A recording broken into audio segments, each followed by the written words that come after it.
இப்போ வந்து நம்ம அவரைக்கு மருந்து அடித்து கரெக்டாக 1 வாரம் ஆகுது. 1 வாரத்துக்கு முன்னாடி வந்து பார்த்திங்கன்னா பூ பூக்கும். ஆனால் இந்த மாதிரி காய் வைக்காது. அப்படியே கருகி கருகி கொட்டிடும். அதனால் வந்து மருந்து அடித்தோம். ரிசல்ட்டு பாருங்கள் எப்படி இருக்குன்னு. எல்லாமே அப்படியே பிஞ்சு பிடிச்சிச்சு. இன்னமும் வந்து ஒரு சில இதிலலாம் வந்து பூச்சி இருக்குது. இந்த காயிலெல்லாம் பூச்சி இருக்குது. ஆனால் பூ வந்து இந்த மாதிரி கருகாத இந்த மாதிரி க்ளீனாக வந்துட்டுருக்கு. முன்னாடி எப்படின்னா இந்த மாதிரி கருகிடும் பூ. பிஞ்சே பிடிக்காது. இதெல்லாம் பார்த்தா இந்த சைஸ்லேயே அப்படியே பழுத்து பழுத்து கீழே கொட்டிடும். இதோ கீழே கிடக்குது பாருங்கள்.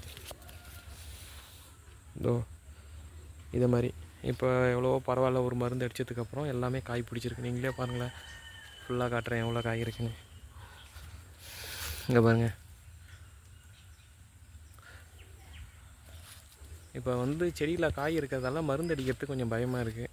அப்புறம் நம்ம தானே சாப்பிட போகிறோம் அப்படின்ட்டு. பாருங்கள், இது கூட உதிர்ந்துருக்கு. உதிர்ந்து ஒட்டிகிட்ருக்கு. இதோ இதுவும் சரியில்லை. ஆனால் ஒன்றுமே இல்லாததுக்கு இப்போ இவ்வளோ காய் வந்து எவ்வளவோ பரவாயில்லன்னு தான் நான் சொல்லுவேன். இங்கே பாருங்கள்.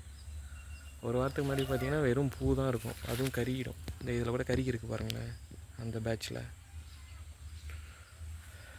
காய் வந்து கொலையாக நல்லா பிடிச்சிருக்குதுங்க. இன்னொரு மருந்து நாளைக்கு அடிக்கணும். இன்றைக்கே அடிச்சுருந்துருக்கலாம். நீங்கள் கொஞ்சம் வேலையில் வந்து அடிக்க முடியல. ஜல்லி வந்துட்டுருக்கு, 1.5 ஜல்லி பெரம்பலூர்லேருந்து. அதனால் வந்து நீங்கள் அந்த வேலையை பார்க்கணும் அப்படின்ட்டு. பாருங்கள், காயெல்லாம் பாருங்களேன். அதே பறிச்சுட்டு தான் இருக்காங்க எங்கள் அம்மா. அது சடையாக காயெல்லாம் இருக்குது நிறையா.